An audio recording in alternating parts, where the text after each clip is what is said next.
Kom ons word stil voor die Here. Aan U wat vir ewig koning is, kom toe al die eer en al die lof en al die aanbidding. Amen. Broer en suster, genade en vrede vir jou. Dit kom van God ons Vader wat U baie baie liefhet, en Jesus Christus, ons Here. Kom, jy kan in jou Bybel blaai na 2 Timoteus 1, 2 Timoteus 1. En ek en Annelies begin met 'n nuwe reeks. Ek is klaar met die pelgrimsliedere. Psalm 120 tot 134, klaar. Nou kom ons op 'n ander vlak. Die fokuspunt is ons jong mense. Maar die reeks wat ons gaan doen, gaan oor Paulus en Timoteus, wat in 'n mentorverhouding met mekaar gestaan het. Paulus was die ou man, en Timoteus was die jong man. Paulus het iets in Timoteus raak gesien, wat ander nie raak gesien het nie. En hy was bereid gewees om 'n jong Timoteus te belê. So die 1 en 2 Timoteus briewe skryf Paulus aan Timoteus om hierdie jong man te versterk, te bemoedig, moed in te praat, op te bou. So waar is ons fokuspunt? By die oupas. Want jy het 'n kleinkind na wie jy moet kyk. By die papas en mamas. Jy het kinders wat potensiaal het wat jy nie raak sien nie. Dalk raak sien. By onderwysers wat met soveel jong mense te doen kry, maar ergens waar is daar 'n spesiale enetjie wat uitstaan. So elkeen van julle wat vanoggend hier sit, is deel van hierdie gesprek. Jy kan vorentoe 'n mentor word in iemand se lewe waarvan jy die eindresultaat nie kan raai nie. Toe Paulus en Timoteus belê het hy nie geweet waar dit gaan eindig nie.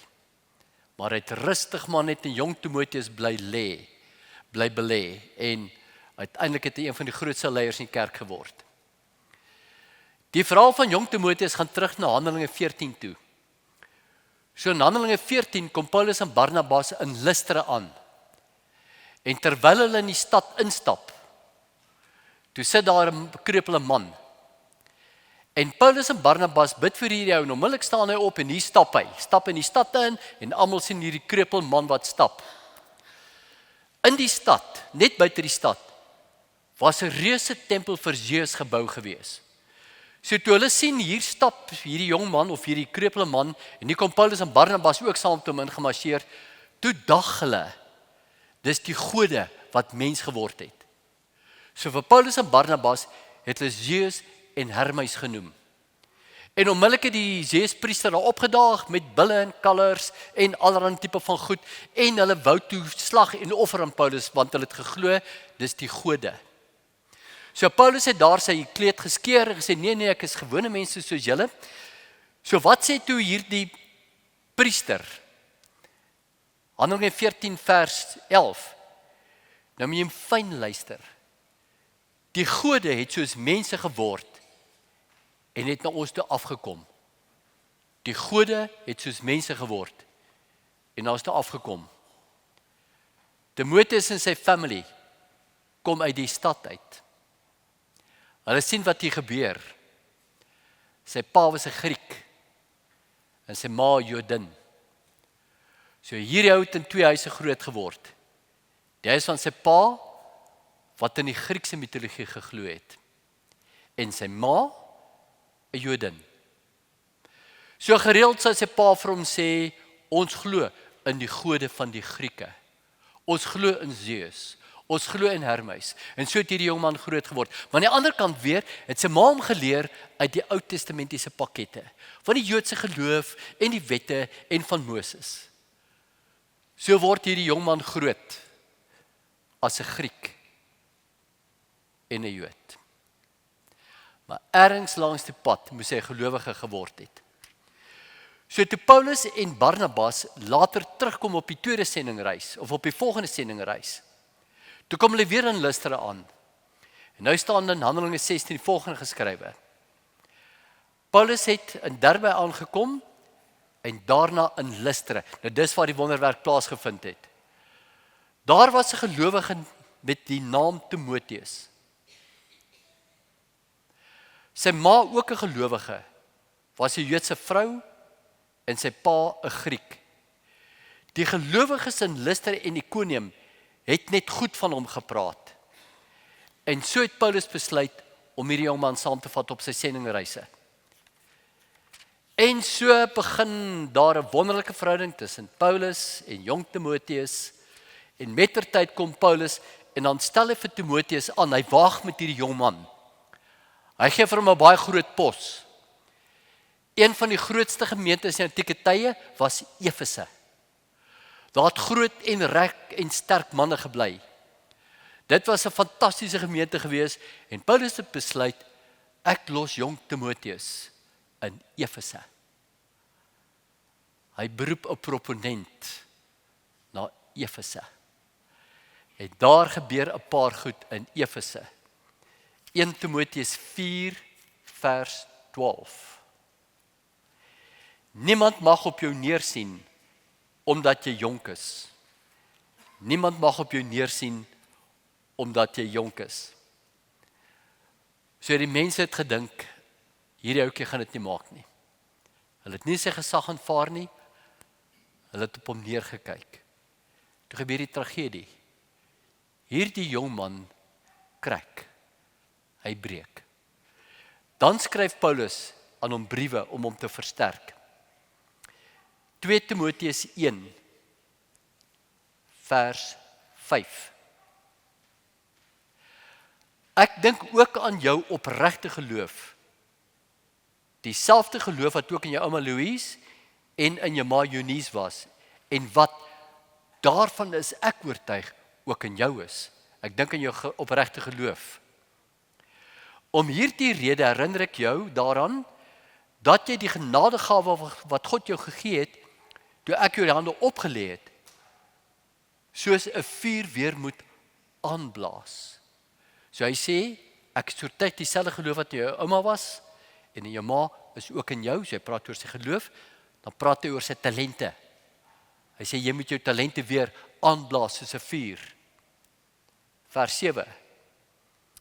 Die gees wat God ons gegee het, maak ons immers nie afhartig nie, maar vul ons met krag, liefde en selfbeheersing. Ons het nie 'n gees van vrees ontvang nie. Vers 8. Jy moenie skaam wees om die boodskap van die Here te verkondig nie. Jong man, ek sien iets in jou raak. Jong man, ek sien iets in jou raak. Paulus en Barnabas kom in Lystra. 'n Wonderwerk vind plaas. Die mense het gedag, dis die gode wat mens geword het en tussen hulle kom woon het. Toe die mense sien wat Paulus gedoen het, roep hulle in Lykaonies uit. Die gode het soos mense geword en het na ons toe afgekom. Hulle het Barnabas Zeus genoem en vir Paulus Hermes, omdat hy die woordvoerder was. So Paulus en Barnabas het onmiddellik beswaar aangeteken en onmiddellik vir hulle verkondig oor God die Skepper. En hulle bring toe vir hulle die ware Christelike boodskap. Terwyl hulle besig was om die ware Christelike boodskap te verkondig, kom daar weer eens 'n groepie Jode aan, al op Paulus en Barnabas se voetspore. En so kom hulle en hulle sweep die mense op teen Paulus en Barnabas, en die mense in die stad gooi Paulus dood met klippe. En daar lê Paulus dood. Hulle vat vir Paulus, sleep hom uit die stad uit en gooi hom buite die stad op 'n ashoop. Die volgende dag kom Paulus by. En plaas dat Paulus die pad vat en weghardloop, stap hy terug in die stad in. En toe is daar chaos. Want dis die man wat hulle doodgemaak het. Dis die man wat met klippe doodgegooi is. Inderdaad, hy kan nie 'n gewone mens wees nie. Dit moet een van die gode wees wat afgekom het en tussen ons kom woon het. Jong Timoteus moes al hierdie goed raak gesien het. En dan moes ontsettend baie gedagtes deur sy kop gegaan het, want die een kant is sy pa 'n Griek, die ander kant is sy ma 'n Jodin. So jong Timoteus moes die wonderwerk gesien het. En hy moes gesê, die special powers. Jong Timoteus moes sy pa geglo het, dat dis die gode wat mense geword het en tussen hulle kom woon het. En toe een van die godeseuns Paulus oorgeset, sy Hermes, die volgende dag terugkom in die stad. Toe weet hy, hier is 'n miracle besig om plaas te vind. So in jong Timoteus se gedagtes moes daar ontsettend baie dinge plaasgevind het. Die wisselwerking tussen die Griekse mitologie aan die een kant en die Joodse geloof aan die ander kant. En hoor mooi, en die boodskap wat Paulus verkondig het. En so word hy mettertyd 'n gelowige. En soos wat hy dan uiteindelik 'n gelowige geword het, op die tweede sendingreis, kom Paulus, nie die tweede sendingreis, maar toe hy terugkom daar, toe ontmoet Paulus vir Timoteus. En hulle skryf die mooiste dinge oor Timoteus. So Paulus het 'n jong Timoteus gekyk en besluit, in hierdie jong man gaan ek belê.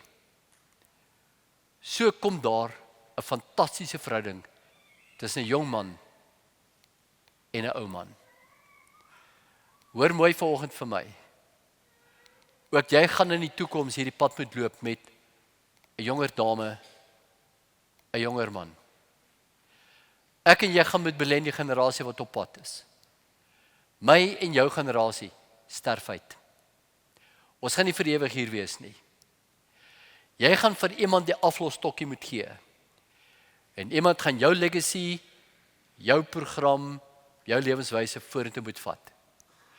Ek en jy mag vir die toekoms nie 'n gaping los nie. Julle ou mense wat hier by my sit, my ouderdom, staan bekend as die generasie van die boomers. Dis ons generasie wat alles geskep het. Dis ons generasie wat tot stand gebring het, wat tot stand gebring is. Ons het die opleiding, ons het die opvoeding, ons het die kuns, die kennis, ons het die noes. As ons generasie uitsterf, mag daar nie 'n vakuum oorbly nie. Al is daar op hierdie stadium niemand persoonlik wat jy ken nie, maak 'n punt daarvan om iemand te ontmoet wat 'n jonger geslag uitkom aan wie jy die afslagstokkie kan moet oorgee. Ons moet ons toekoms skep. Kan nie so los nie. My en jou generasie mag nie uitsterf nie. Daar moet 'n volgende generasie kom. Dis wat Paulus besef het. Hy het besef dat daar moet 'n volgende generasie kom. So het hy die pad geloop saam met jong Timoteus. Jong Timoteus het die hele tyd saam op die sendingreise gegaan. Maar nêrens in Handelinge sal jy agterkom dat Paulus hom onafhanklik selfstandig gebruik nie. So die hele tyd volg hy in die voetspore van 'n Paulus, 'n Apollos, 'n Barnabas, 'n Lukas die geneesheer. Maar mettertyd het Paulus besef, hy moet die afstokkie moet hy oorgee. En dit gee oor aan Timoteus. Hy waag iets. Sy 5-ster gemeente. Die gemeente waarop hy trots is. Die gemeente waar sterk leiers is. Die gemeente waar dinamiese mense opereer. Timoteus, ek gee jou hierdie gemeente. Weet jy wat se tragedie? Die mense in daardie gemeente het op Paulus, jong Timoteus begin neerkyk. Die Griekse woordjie neerkyk beteken die woordjie niks werd en nutteloos. Die Engelse woordjie is useless. Plaas dat hulle hierdie jong man aanvaar het, die pad saam met hierdie jong man geloop het die teendeel plaasgevind. Klein jong Timoteus, oor 'n baie lang tydperk in sy lewe in die stad Efese afgebreek. Afgebreek deur woorde, neerhalende woorde, snedige opmerkings. Useless. Jy gaan dit nie maak nie. Jy hoort nie eintlik hier nie. Jou voorgangers het dit op 'n ander manier gedoen. Ons is gewoond aan Paulus. Ons is gewoond aan Apollos. Ons is gewoond aan Barnabas. Klein jong Timoteus, wat 'n baie sagte persoonlikheid gehad het, inteendeel 'n teruggetrokke persoonlikheid, het dit eenvoudig nie gemaak nie. En so breek hierdie jong man.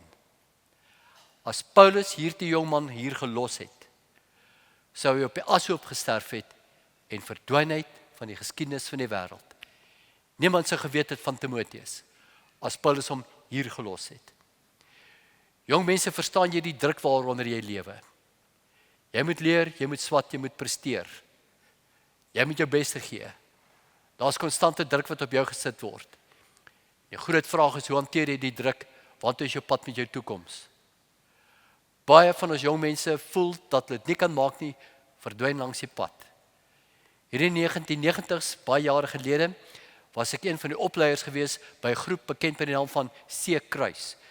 Nou wat gebeur het is, dis 'n diensjaar vir Christus, almal het onder daar in Wellington by Hawequa bymekaar gekom, al die C-Kruis spanne, en daar het ons vir 'n week lank opleiding gedoen. En na die opleiding was oor 'n langer tydperk, is hierdie spanne dan geplaas in verskillende gemeentes, en daar het vir 'n jaar het 'n opleiding gedoen. So ek het die voorreg gehad om my opleiding daar te doen, saam met 'n klompie ander ouens, en daar het ek veral die jong leiers ontmoet.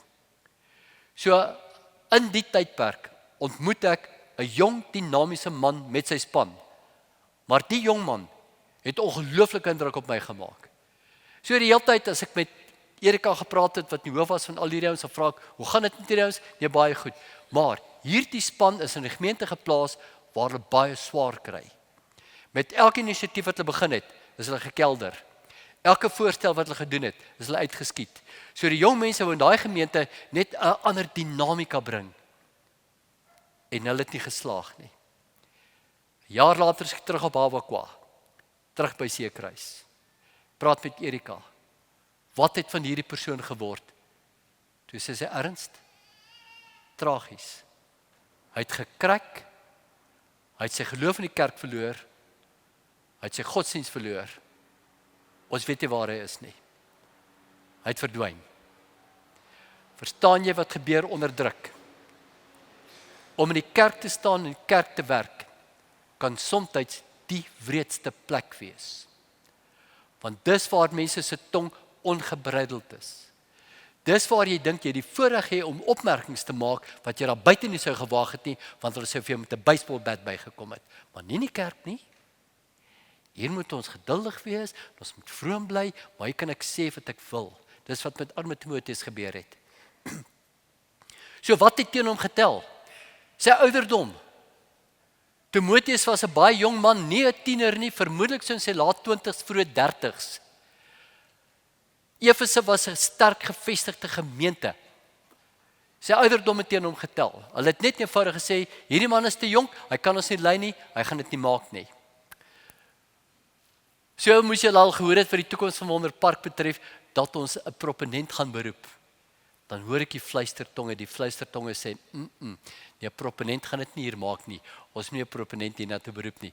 Maar die gemeente daar gaan later aankondiging kom, al klare besluit geneem, in elk geval oor die toekoms. Maar verstaan julle wat gebeur, elke oomblik as jy hoor van iets wat gaan plaasvind, dan sê jy, nee, hierdie gaan dit nie maak nie, of daar gaan dit nie maak nie. Timoteus, is te jonk, hy gaan dit nie maak nie. Die ander wat toen hom getel het, was sy persoonlikheid. Almal hou van sterk leiers, dinamiese leiers, vriendelike leiers, outgoing personalities, 'n mens onder mense, 'n man onder manne, 'n leier van leiers, fors, sterk, eweneens sy bed moet voorstap. Dis 'n leier. En Timoteus was 'n skaam, skugter, teruggetrokke jong man met 'n gebrek aan selfvertroue. Dis hoekom Paulus hom skryf, moenie skaam wees nie. Ongelooflik. Paulus vat 'n skaam, skugter, teruggetrokke jong man in wie potensiaal raak sien en plaas hom in Efese. Sy persoonlikheid het dit eenvoudig nie gemaak nie. Sy afkoms het teen hom getel. Want in daardie tyd, as jy 'n Griek was, het die Jode na jou verwys as 'n onbesnedene. En die Jode het na die Grieke verwys as hoi barbaroi, barbare.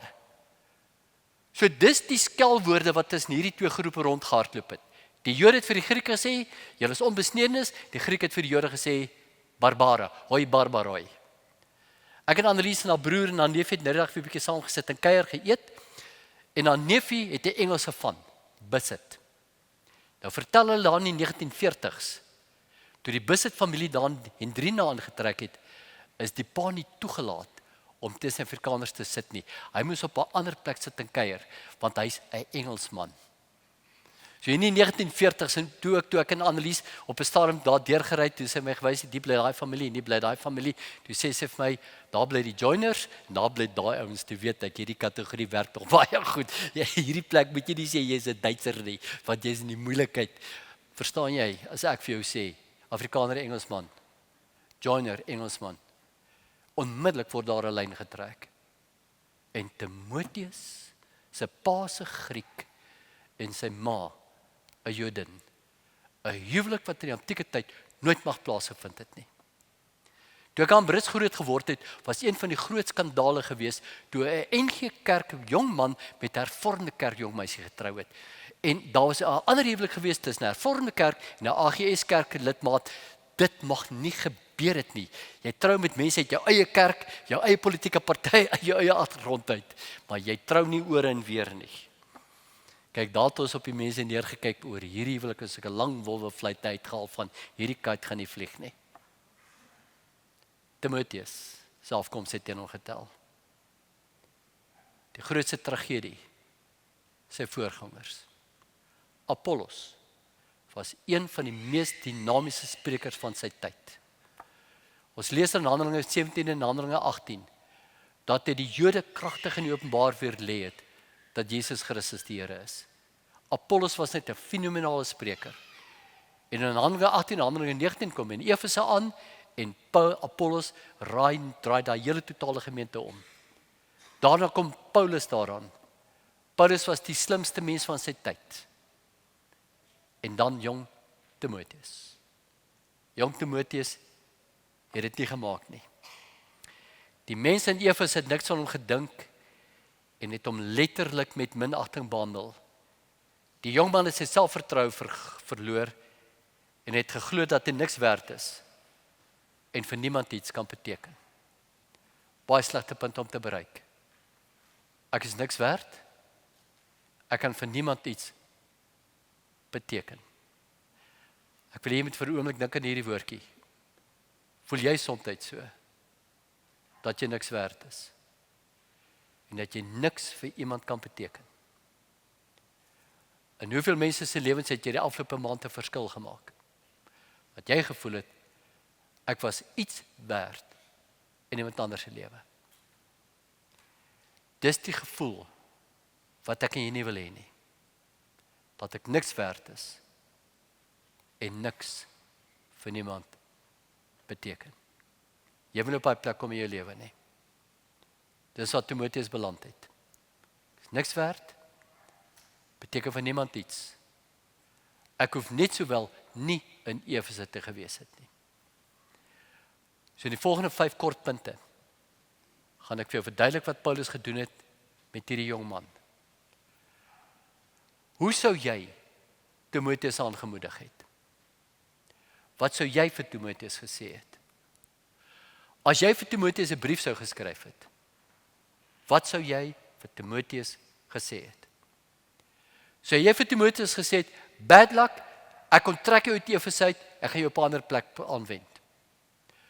Of sou jy daarvan gesê het, jy moet 'n bietjie meer omwys. Wees 'n bietjie sterker. As ek jong Timoteus vanoggend vir jou sou gegee het, wat sou jy met hom gedoen het? Daar's baie jong Timoteuse wat jou pad gaan kruis. Die eerste een, perspektief. In Efese het hy nie een goeie woord gehoor nie. Niks. Hy het net woorde gehoor wat hom afgebreek het, wat hom afgekraak het. En dan sê Paulus, in Lystra het die mense net goed van jou gepraat. Jy mag dalk afgebreek word in Efese, maar op ander plekke is daar mense wat net goed van jou praat. Soms moet jy by iemand gaan sit wat regtig afgebreek is, wat niks werd voel, en net daardie persoon terugvat na ander tye en plekke in sy lewe, waar hy wel 'n verskil gemaak het, en waar mense net mooi dinge van hom gesê het.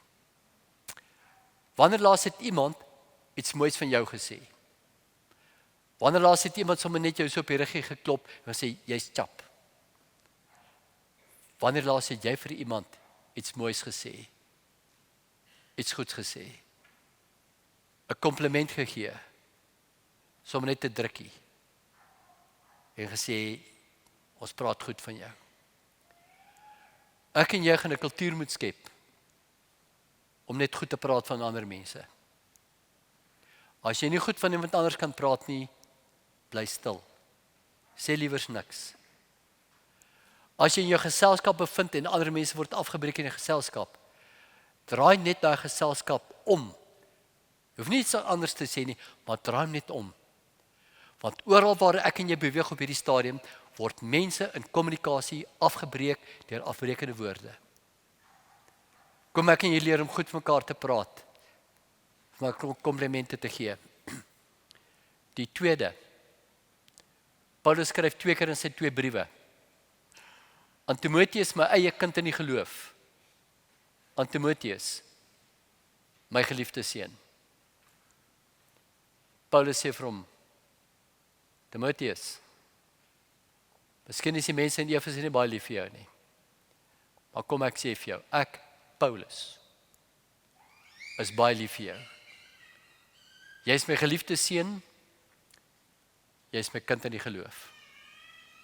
So Paulus kyk hierdie jong man in die oë, en hy sê, ek Paulus, ek is mal oor jou.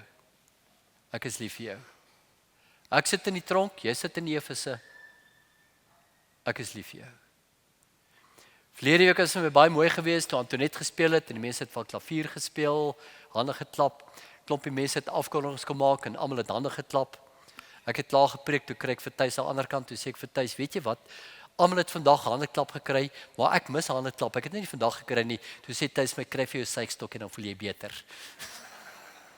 So Thys, ek het my suikstokkie gevat, hoor, ek voel beter, hoor. My boeties en sissies, ek en jy gaan mense moed praat. Maar nie bang wees om 'n stukkie van jouself te gee nie. Maar nie bang wees om vir iemand 'n drukkie te gee en sê, weet jy wat, ek is lief vir jou, ek hou van jou. Mooiste woorde wat ons in hierdie tyd vir mekaar kan sê. Hy versterk sy geloof. Nou Annelies gaan daaroor meer in detail praat. En die punte van hy versterk sy geloof gaan ek net baie mooi die skerppunt op die bord uit mekaar uithaal. In Handelinge 14 het hulle geglo dat Paulus en Hermes gode was wat mens geword het en afgekom het. Hoor mooi. Die Grieke het geglo die gode kan mens word en afkom en tussen ons kom woon. Wat glo ek en jy oor Christus?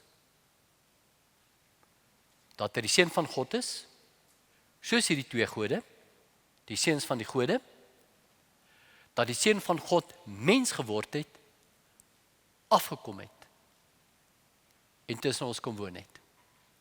Wat is die verskil? Wat is die verskil? Terwyl Timoteus in Efese was, en hy besig was om te breek, het hy aan sy geloof begin twyfel. Toe onthou hy wat in Handelinge 14 gebeur het.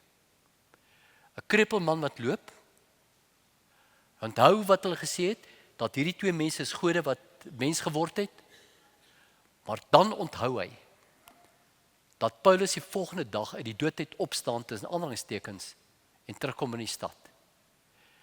Aan die ander kant die boodskap.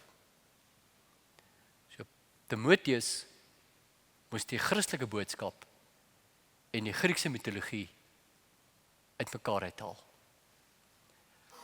Ek wil vir jou vanoggend vra, wat glo jy? Glo jy dat Jesus Christus die seun van God is, wat mens geword het, wat afgekom het en tussen ons kom woon het? Timoteus het hieraan getwyfel. So Paulus moes die geloofsbasis van hierdie jongman versterk. Daar's baie tieners en jong mense wat uit ons stelsels uitkom, ergens wat daar in die wêreld beland, gekonfronteer word met wêreldse konsepte. En dan in hierdie warboel moet hy sy eie persoonlike geloofsbasis moet hy vind. Ek gaan net die een woordjie gebruik, internaliseer. Wat glo jy? Nie met jou kop nie, met jou hart. Ek glo, soos Pieter net gebid het, dat Jesus Christus die seun van God is, wat in die kruis gesterf het en ons saligheid beerwe het. So So Paulus gaan sit en hy versterk sy geloofsbasis. Van tyd tot tyd is dit baie belangrik dat jy dalk net vir iemand 'n teks stuur, dalk 'n skrifgedeelte gee, dat jy sien watter krisis daai persoon is en net 'n woord van bemoediging vir daai persoon stuur. Die 4de punt. Passie. Ag, ek wil sommer by jou begin. Het jy jou passie verloor? Skoolhoofde is in soveel druk onderwerp, hulle moet presteer. Maar op 'n dag gebeur dit net dat 'n skoolhoof soveel druk het, dat hy sy passie verloor. Onderwysers moet op 'n konstante basis belê in hulle kinders. Die druk op onderwysers is ongelooflik groot. Of jy 'n skoolhoof of jy onderwyser is, jy het met 'n droom begin. Jy het met passie begin. Ek wil 'n verskil maak. Ek wil in mense belê. Maar soos wat jy belê, gebeur dit mettertyd, soos in jong Timoteus se lewe, dat jy op 'n konstante basis afgebreek word, dat jy die punt bereik wat jy sê, ek het my passie verloor. Hoeveel keer in jou lewe het jy jou passie verloor? Jy staan in 'n spesifieke beroep. Jy werk met passie. Maar weet jy wat gebeur van tyd tot tyd? Jy verloor jou passie. Jy staan op, gaan deur die motions, kom by die huis, staan op, gaan deur die motions, kom by die huis. Jou velkleur het bleek geword. Jou oë lyk moeg. Jou skouers hang. Jy stap stadiger. Jy staan stadiger op. Jy drink die koffie, maar jy proe nie die koffie nie. Jy eet 'n stukkie vleis, maar jy smaak hom nie. Jy word uitgenooi om 'n byeenkoms by te woon waar jy saam met vriende kuier. Nee, ek is moeg. Verskoon my, ek gaan nie kuier nie. Jy word gevra om 'n funksie by te woon, dan vra jy hoeveel mense gaan daar wees. Daar gaan baie mense wees, nee, ag. Dan maak jy sommer net so 'n verskoningkie. Wil nie met tussen mense wees nie. Hey, beer 'n bietjie op. Oh my word. My passie is dood. Die vuur in jou het gesterf. As die vuur in jou innerlike sterf, is jy in die moeilikheid. Jy is 'n skoolhoof, as onderwyser, as enige persoon. As jy nie meer jou werk met passie doen nie, is jy in die moeilikheid. 'n Huwelik. As die vuur in die huwelik sterf, is daai huwelik in die moeilikheid. Op hierdie punt kan ek 'n preek op sy eie hou. Timoteus het sy passie verloor. Die vuur in sy binneste was dood. Die sterkpunte wat die Here vir hom gegee het, gebruik hy nie meer nie. Nou sê Paulus, Timoteus, gaan staan by die as. Dan krap jy die as so weg. Van julle wat saam op 'n plaas groot geword het, weet hoe werk dit. Dan bly jy so die as wegkrap. Dan blaas jy. En terwyl jy blaas, word jou gesig vol van die as. Dan vee maar die as af. Dan vat jy klein strootjies. Rietblare. Vat jy hom so weg. Dan kry jy op 'n klein koeltjie. Dan sien jy daai klein koeltjie die rook se begin opstyg. Vat jy daai droë gras, sit jy hom so op daai koeltjie neer. Dan blaas jy. Totdat daar 'n vlam spring. Dan begin jy uit te pak. Dan is die vuur terug. Jy kan nie sonder vuur opruit. So Paulus sê vir Timoteus, jy gaan eentree moet terugstaan. Jy gaan met aandag gee aan hierdie klein koeltjie wat nog gloei. Gaan jy brand moet steek. Boeties en sissies, julle werk met jong kinders. Julle werk met hoërskoolkinders. Julle werk met mense rondom julle. Julle werk met uiters talentvolles. Maar as in daai talentvolle jong mens daai koeltjie sterf, dan sterf sy totale potensiaal. Want Paulus sê die vuur en ontginning van jou talente loop hand aan hand. Dis die werk waarna ek en jy is. Ek vat saam. Dis 'n reeks waarmee ons besig is. Paulus skryf in 2 Timoteus 1:7.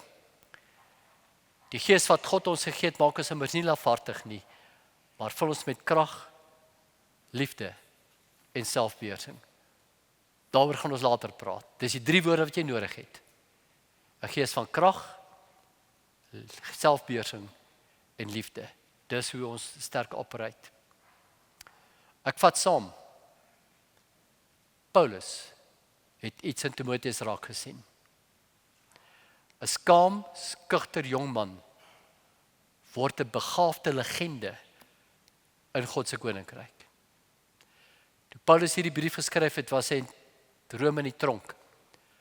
Hy sou maande later sterf.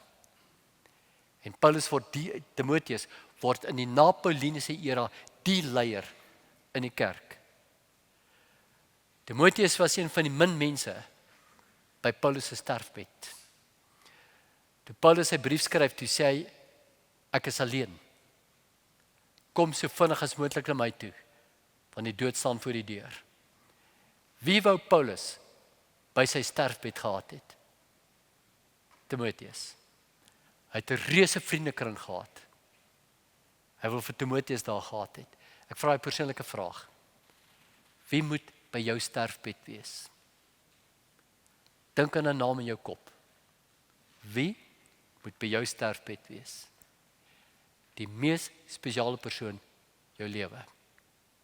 Paulus sê vir Timoteus, kom so vinnig as moontlik na my toe. Die Hebreërbrief is heelwat later geskryf. Daar sê die skrywer, jy weet seker dat ons broer Timoteus vrygelaat is. Hierdie skaam, skugter, teruggetrokke jong man het uiteindelik so sterk na vore gekom dat hy opgestaan het vir die koninkryk en sy werk, dat hy as gevolg daarvan het in die tronk beland. Timoteus sterf in die jare 79 na Christus, 'n baie wrede dood. 22 Januarie 97 na Christus het hulle in die stad Efes 'n baie groot fees gehou, die Katagoga fees. En terwyl die massa so deur die strate gestap het, het hulle geroof en geweld gepleeg en alle tipe van dinge, meisies gegryp ensovoorts. En Timoteus het tussen die skare ingespring en hy wou 'n paar mense red. Stop, moenie dit doen nie.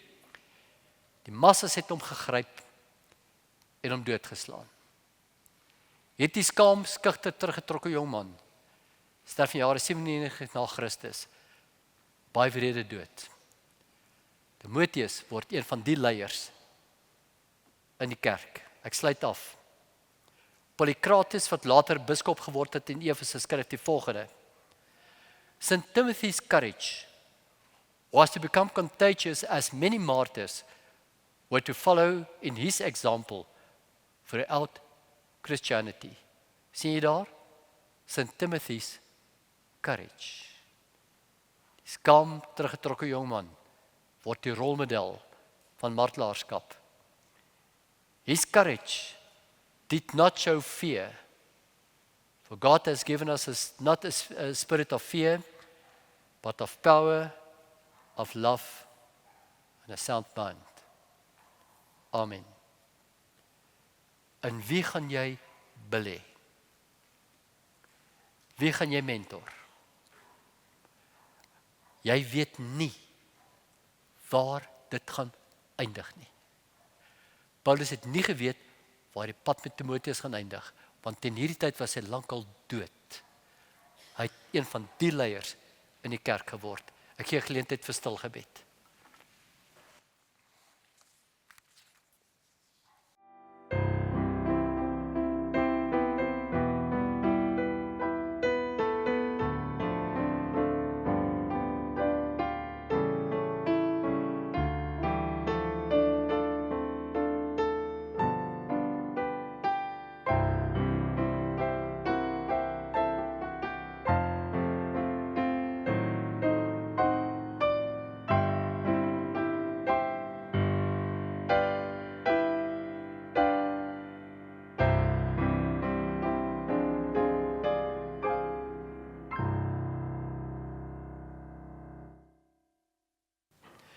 Ontvang die seën van die Here, die liefde van God ons Vader en die genade van Jesus Christus ons Here en die gemeenskap van die Heilige Gees is en bly elke dag met elkeen van u.